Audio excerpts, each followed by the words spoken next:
लेकिन तब भी भारत की आजादी की लड़ाई कमजोर नहीं पड़ी। और ये हमारा सौभाग्य है, भारत माता के इन महान सपूतों को, जिन्होंने विदेशी हुकूमत की चूलों को हिलाने के लिए लगातार कार्य किया, उनके प्रति श्रद्धा नत करने के लिए, उन्हें सम्मान देने के लिए, उनके प्रति श्रद्धांजलि व्यक्त करने के लिए, उनका स्मरण करने के लिए काकोरी पेन एक्शन की शताब्दी महोत्सव के बहाने हम भारत के सभी राष्ट्र नायकों को, राष्ट्रवीरों को सम्मान दे रहे हैं। और आगरा वासियों को इसलिए भी बधाई कि राष्ट्रवीर दुर्गादास राठौर की इस भव्य प्रतिमा का लोकार्पण इसी क्रम में आज मुझे करने का अवसर प्राप्त हुआ है। बहनों और भाइयों, आप इतिहास जानते हैं, दुष्ट औरंगजेब का इस आगरा से भी संबंध था। और इसी आगरा में हिंदवी पद पातशाही के महानायक छत्रपति शिवाजी महाराज ने औरंगजेब की सत्ता को चुनौती दी थी। औरंगजेब को चुनौती दी थी और औरंगजेब से कहा था कि तुम चूहे की तरह ऐसे तड़पते रह जाओगे, हिंदुस्तान में तुझे कब्जा तो नहीं करने देंगे। और राजस्थान में इस मोर्चे को उस समय संभाल रहे थे जोधपुर नरेश महाराजा जसवंत सिंह। महाराजा जसवंत सिंह के जो महत्वपूर्ण सेनापति थे, उनमें से राष्ट्रवीर दुर्गादास राठौर थे। कई बार प्रयास किया औरंगजेब ने जोधपुर रियासत पर कब्जा करने का, नहीं सफल हो पाया, क्योंकि जहां पे राष्ट्रवीर दुर्गादास राठौर जैसे वीर हो, मातृभूमि के सपूत हो, कोई विदेशी आक्रांता कैसे कब्जा कर सकता है। और यही हुआ था। लेकिन औरंगजेब दुष्ट प्रवृत्ति का था, चालबाज था। उसने एक चाल चली, महाराजा जसवंत सिंह से संधि की और संधि करके उनसे कहा कि हम जोधपुर रियासत पर कुछ नहीं करेंगे, लेकिन आप हमें सहयोग करिए, हम आपका सहयोग करेंगे। और उसने एक लालच दिया, उसने कहा अफगानी हिंदुस्तान पर कब्जा करना चाहते हैं, आप उनको वहां संभालिए, मैं आपको सपोर्ट करूंगा। और वहां पे महाराजा जसवंत सिंह को वहां धोखे से अफगानियों का मुकाबला करने के लिए लेके चला गया और पीछे से हमला करके उनकी हत्या कर दी। उनका छोटा पुत्र, एक ही पुत्र अजीत सिंह था, राजकुमार अजीत सिंह अकेले रह गया। रानी का जो पुत्र था अजीत सिंह, उसको उसने धोखे से मारने का एक षड्यंत्र रचा और मुगल सैनिकों को भेज करके उन्हें कैद करने का प्रयास किया। वीर दुर्गादास राठौर राजकुमार को सुरक्षित लेकर के एक सन्यासी के भेष में एक जगह उन्होंने उसे रखा और जब वह बालिग हुआ, धूम धड़ाके के साथ जोधपुर में लाकर के उनका राज्याभिषेक उन्होंने किया।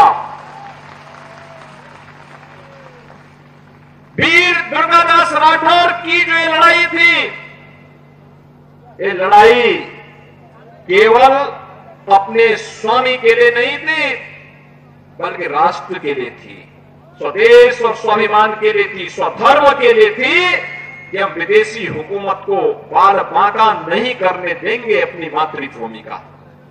और उन्होंने अंतिम दम तक निभाया। जब अजीत सिंह जोधपुर के राजा बन गए तो उन्होंने वहां के प्रधानमंत्री के रूप में दुर्गादास राठौर को वहां का दायित्व सौंपने के लिए अनुरोध किया। लेकिन राष्ट्रवीर दुर्गादास राठौर ने कहा नहीं, मैंने अपने राजा महाराजा जसवंत सिंह को जो आश्वासन दिया था, मुझे वह निभाना था, वो मैं निभा चुका हूं। अब मेरी उम्र हो चुकी है, अब मैं जीवन से संन्यास लेकर के परम मोक्ष की ओर जाना चाहता हूं। और वह उज्जैन जाकर के वहां बैठ करके उन्होंने अपना जीवन परम मोक्ष की शांति के लिए उन्होंने आगे का जीवन आगे बढ़ाया। और 81 वर्ष की उम्र में वे साकेत धाम को, मोक्ष को उन्हें वो मोक्ष प्राप्त होता है।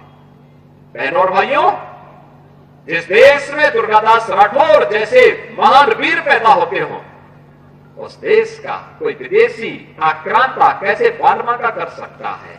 और भारत की आजादी अगर वापस आई, भारत आजाद हुआ तो ऐसे वीरों के कारणों से, उनके कृतित्व से, उनके शौर्य और पराक्रम से। और उस शौर्य और पराक्रम जो कभी पंडित राम प्रसाद बिस्मिल ने कहा था, जब अंग्रेज उन्हें गोरखपुर जेल में बंद किए और फांसी के फंदे पर चढ़ा रहे थे, उन्होंने पूछा कि भाई कोई अंतिम लालसा, कोई अंतिम अभिलाषा? तो पंडित राम प्रसाद बिस्मिल ने एक ही बात कही। उन्होंने कहा, एक ही बात उन्होंने कहा कि इस भारतवर्ष में 100 बार मेरा जन्म हो और कारण सदा ही मृत्यु का देशोपकारक कर्म हो। मेरे जीवन बार बार इस हिंदुस्तान की धरती पर मैं जन्म लूं और सदैव मृत्यु का कारण देश और समाज के कल्याण, उसके उत्थान, उसकी सुरक्षा, उसकी समृद्धि मेरी बननी चाहिए। बहनों और भाइयों, यही भारत के सभी क्रांतिकारियों का घोष था, तेरा वैभव अमर रहे मां, हम दिन 4 रहे न रहे। और आज भी जब प्रधानमंत्री मोदी जी ने देशवासियों के सामने 2047 तक भारत को दुनिया की सबसे बड़ी ताकत के रूप में स्थापित करने का एक विजन दिया है, विकसित भारत का एक संकल्प दिया है, हम सबका दायित्व बनता है प्रधानमंत्री मोदी जी के उस संकल्प के साथ प्राण प्राण से जुड़ करके हम भारत को विकसित भारत बनाने की दिशा में कार्य करें। आगरा ब्रजभूमि का एक महत्वपूर्ण स्थल है। यहां के रज रज में, यहां के कण कण में कृष्ण कन्हैया का वास देखा गया है, माना गया है। राधा और कृष्ण यहां की हरेक कण कण में रस्ती बसती है। यहां कला है, यहां विश्वास है, यहां आस्था है, यहां समर्पण है। और ये आस्था, ये विश्वास, ये कला और ये संस्कृति, ये विश्वास और ये आस्था राष्ट्र निष्ठा के साथ हमारी बदलनी चाहिए। राष्ट्र निष्ठा व्यक्तिगत कर्तव्यों से आगे बढ़ती है। जो पंच प्रण में प्रधानमंत्री जी ने कहा कि गुलामी के अंशों का सर्वथा समाप्त करेंगे, अपने वीरों का, सैनिकों का सम्मान करेंगे, एकता और एकात्मता के लिए कार्य करेंगे, किसी को भी समाज में विद्वेष फैलाने की छूट नहीं देंगे। जाति के नाम पर, क्षेत्र के नाम पर, भाषा के नाम पर, तमाम अन्य वादों के आधार पर बांटने वाली ताकतों से सावधान रहेंगे और अपने नागरिक कर्तव्यों का निर्वहन करते हुए भारत को दुनिया की सबसे बड़ी ताकत के रूप में स्थापित करेंगे। बहनों और भाइयों, वीर राष्ट्रवीर दुर्गादास राठौर का यही तो संकल्प था,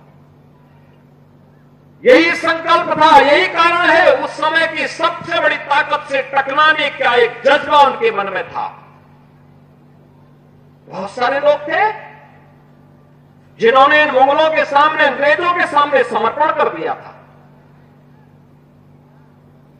जमींदारी लेने के लिए, कोई पद प्राप्त करने के लिए। लेकिन याद रखना, उनका नाम इतिहास में ऐसे गुम हो गया, कोई पूछता ही नहीं। नाम अगर ले रहे हैं दुर्गादास राठौर का, ले रहे हैं वीर दुर्गादास राठौर का। आप जाइए राजस्थान में, आप जाइए मध्य प्रदेश में, कितनी श्रद्धा और सम्मान के साथ वीर दुर्गादास राठौर के प्रति लोगों के मन में क्या अपार श्रद्धा भाव का एक अवतारी पुरुष के रूप में लोग उनकी पूजा करते हैं। वहां पर आप पूरे मारवाड़ में चले जाइए, जोधपुर क्षेत्र में चले जाइए, क्या श्रद्धा का भाव है। और यही भाव व्यक्त करने के लिए आज मैं आपके पास आया हूं। हमें इन महापुरुषों के प्रति वही श्रद्धा और सम्मान का भाव रखना होगा। मैं राठौर समाज को इस बात के लिए अभिनंदन करूंगा। डॉक्टर JS धर्मेश जी के साथ में लोग आए थे। मेरा प्रयास था कि मैं 13 तारीख को यहां पे आऊं, लेकिन हर घर तिरंगा कार्यक्रम के एक बड़े अभियान में प्रधानमंत्री जी के आह्वान के साथ जुड़े होने के नाते उस समय नहीं समय निकाल पाया, लेकिन मैंने कहा कि जाऊंगा तो जरूर जाऊंगा, क्योंकि लगता है 10 वर्ष से यह मूर्ति मेरा ही इंतजार कर रही थी।